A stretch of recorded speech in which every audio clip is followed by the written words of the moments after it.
वाहिगुरू जी का खालसा, वाहिगुरू जी की फतेह। प्यारे दोस्तों, मैं आपका साथी इंद्रजीत सिंह, राजधानी परिवहन पंचायत से। दोस्तों, आवश्यकता आविष्कार की जननी होती है। ये हमने पढ़ा है, सुना है और महसूस भी किया है। जब हमें ज़रूरत होती है किसी वस्तु की तो हम उसका आविष्कार करते हैं या उसके लिए प्रयत्नशील होते हैं। ये बात मैं आपसे क्यों कह रहा हूँ, क्योंकि आज की जो वीडियो है आप लोग पूरी देखना। और जिन साथियों ने अभी तक ये channel voice of transport subscribe नहीं किया और बेल आइकन का बटन नहीं दबाया, वो दबा लें, जिससे कि आपको सारी नोटिफिकेशन जो ट्रांसपोर्ट में चल रही हो पता लगती रहे। सर्वप्रथम तो मैं आप सभी भारत के टैक्सी चालकों का अभिनंदन करता हूं। हमारा सबसे जो कमज़ोर वर्ग है वो टैक्सी चालक है। आप बोलेंगे ऐसा क्यों कहा?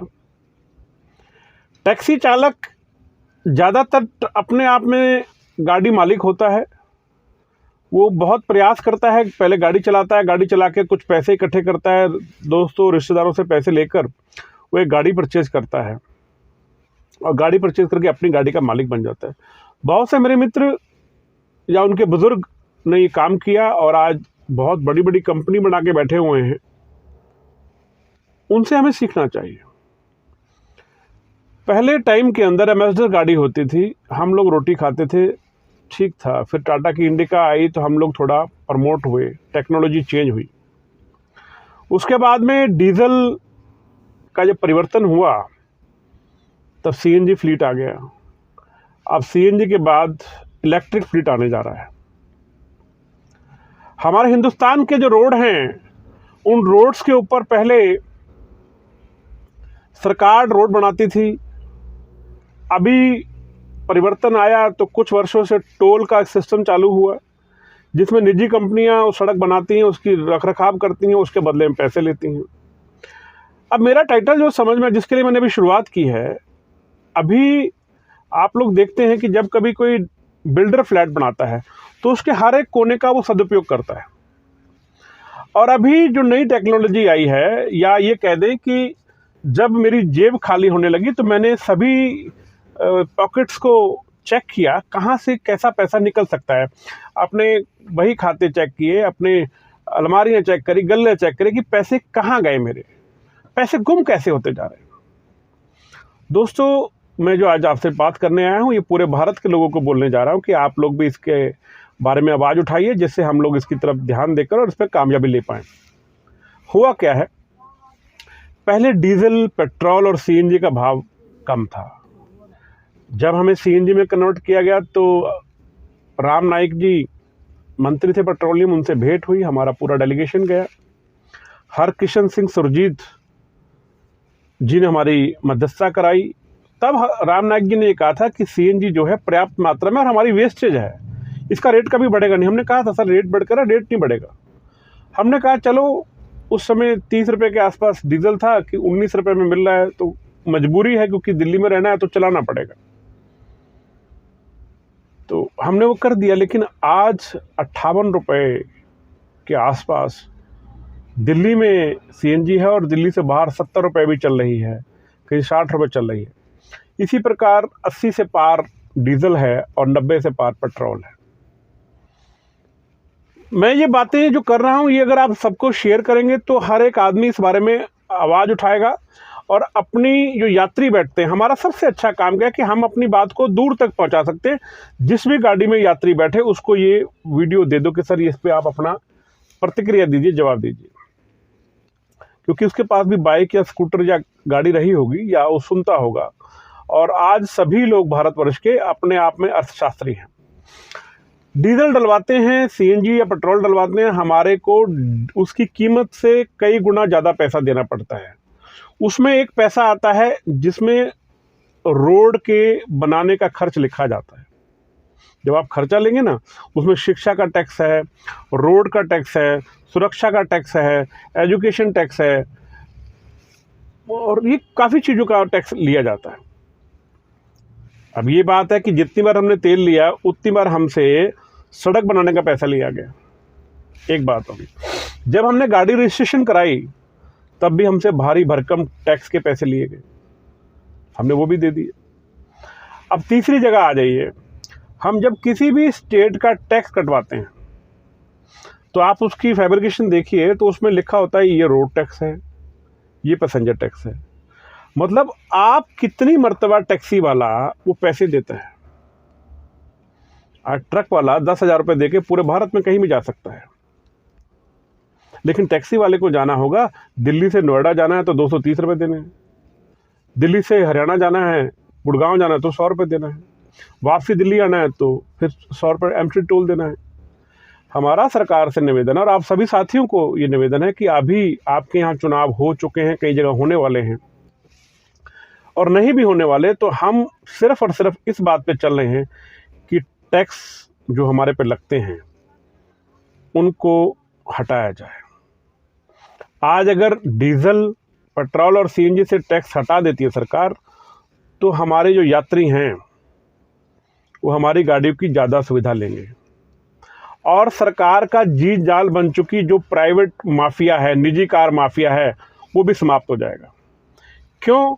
जब हमारी गाड़ी पे, कमर्शियल गाड़ी पे टैक्स नहीं लगेगा और प्राइवेट गाड़ी पे लगेगा तो सभी लोग टैक्सी नंबर गाड़ी लेंगे। अब मेरी बात हुई, अभी 3 दिन से लगातार चर्चा चल रही है, एक वरिष्ठ नेता हैं, राजनीतिक पार्टी का नाम लेना भी गलत होगा किसी का लें तो, हमारे देश पे जो राज कर रही है उनके एक प्रमुख मंत्रीगण भी हैं और नेता भी हैं, उनसे मेरी चर्चा हुई तो मैं कहा जी एक बात आप बताएं, सिगरेट पे, गुटखे पे और शराब पे लग्जरी टैक्स लगता है, वो आप ये कहते हो कि विलासिता, इसकी ज़रूरत नहीं थी लोग लेकिन यूज़ करते हैं तो इस पर टैक्स लगा दिया जाए। अभी कोरोना के टाइम में दिल्ली में हमने देखा कि शराब पर भी उसका कोरोना टैक्स लगा दिया गया था। यहाँ पर शुरुआत होती है हमारे इस दलील की कि हम ये टैक्स क्यों हटवाना चाहते हैं। मेरा ये कहना है कि जब सरकार उद्योगपतियों को सब्सिडी दे सकती है, जब हमारे आदरणीय मोदी जी सबको स्किल इंडिया की जानकारी दे रहे हैं कि अपना रोजगार करें, उसके लिए मुद्रा बैंक से लोन मिल रहे हैं, तो मैं आदरणीय प्रधानमंत्री जी को निवेदन करना चाहूँगा कि हम आत्मनिर्भर थे, आज हम बेरोजगार और कर्जदार हो गए। हर इंडस्ट्री का डेवलप करने का एक साधन होता है, एक सिस्टम होता है। हमने परिवहन आयोग की मांग काफ़ी समय से करी हुई है कि परिवहन आयोग की मांग इसलिए करी है कि उसमें ministry of finance, ministry of transport, ministry of home, जितने मैन्युफैक्चरिंग है, फिक्की और चालक, ये सभी का जब कोलैबोरेशन हो जाएगा तो सभी एक दूसरे को जवाबदेही हो जाएंगे। आज मेरे कई साथी मुझसे कहते हैं आप सारथी आयोग के खिलाफ हैं, आप ड्राइवर आयोग के खिलाफ हैं। मैं खिलाफ नहीं हूँ। ड्राइवर आयोग, सारथी आयोग मतलब बनना, एक यूनियन बनना तो एक ही बात है, क्योंकि उसमें सिर्फ ड्राइवर ही तो रह गए। परिवहन आयोग जब बनता है तो उसमें टोटल मैंने मिनिस्ट्री बताई है, नीति आयोग आ गया, वित्त मंत्रालय आ गया, परिवहन मंत्रालय आ गया, होम मिनिस्ट्री आ गई, मैन्युफैक्चर की फिक्की आ गई और आप आ गए। तो सारे डिपार्टमेंट जब साथ हो गए तो आप लोग इजीली सारी बातें कर सकते हैं और अच्छे से आप एक समन्वय बना सकते हैं। तो दोस्तों, जो मेरे प्रयास जो मैंने शुरू किया है कि आवश्यकता आविष्कार की जननी है, मैं बात उसी पे लेकर आता हूँ कि हमारा जो कहना है कि जो टैक्स हैं, अगर हमें किसी भी स्टेट में जाने में रोड टैक्स ना देना पड़े तो हमारा जो चार्ज लगता है उत्तर प्रदेश का 230 रुपये, वो हमारा 180 रुपये आ जाएगा प्रतिदिन का। इसी प्रकार हरियाणा की बात करें तो हमारा 60 रुपये आ जाएगा। दूसरी तरफ दिल्ली की अगर बात करें, हम दिल्ली से अगर अमृतसर जाते हैं तो 900 रुपये के टोल खर्च होते हैं। अगर कमर्शियल गाड़ी को वो छोड़ दिए जाएं तो मैं लिख कर देता हूं कि तमाम लोग हमारी टैक्सी को प्रमुखता देंगे। आज प्राइवेट गाड़ी चली जाती है, हमारी गाड़ी के अंदर, टैक्सी के अंदर बैठने वाला वो व्यक्ति है जिसके पास अपनी गाड़ी नहीं है, और जितने भी टोल लगते हैं वो हमारे यात्री को देने होते हैं। मैं इंद्रजीत सिंह अपने सभी टैक्सी चालकों की तरफ से प्रधानमंत्री जी को निवेदन करता हूं कि श्रीमान जी, मैं अपने लिए कुछ नहीं मांग रहा, मैं देश की जनता के लिए मांग रहा हूं। मेरा ये कहना है, देश की जनता जो टोल दे रही है वो कमर्शियल टैक्सी में खास तौर पे वो मुक्त होना चाहिए।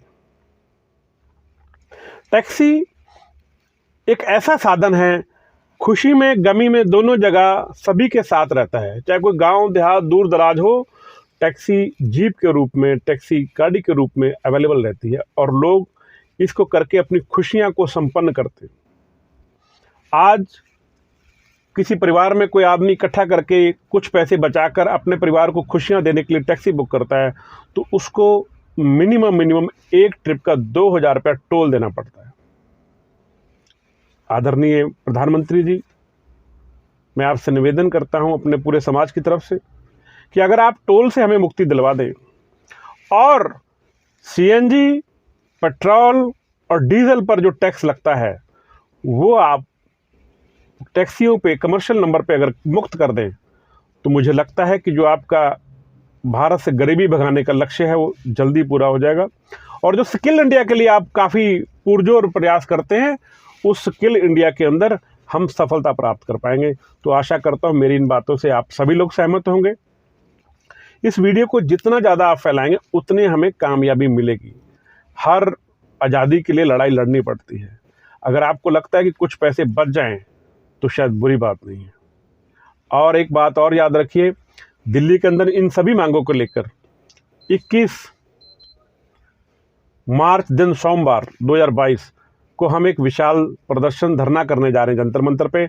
आप जितने भी साथी इस वीडियो को सुन रहे हैं, 21 मार्च को दिल्ली जंतर मंतर अवश्य पहुंचे। वाहिगुरू जी का खालसा, वाहिगुरू जी की फतेह।